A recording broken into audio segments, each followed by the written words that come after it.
Good morning. Ito ang area ng ating okra na maganda ang tubo. Isa, dalawa, tatlo. Maubos to lahat ng bunga. Ang dami natin pwedeng ma-harvest. Ayan.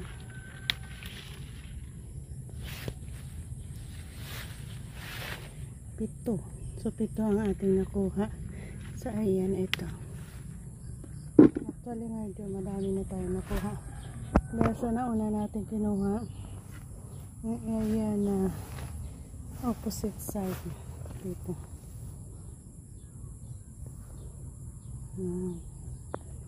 Malapit ng mabuo lahat. Yan ang ating area dito.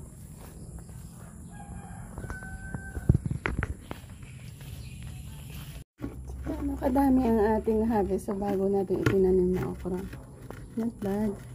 Itong unang harvest natin. So meron tayong tama natin 2, 4, 6, 8, 10, 12, 14, 16, 18, 20, 22, 24, 26, 28. Not bad. 28 na puno ang merong bunga.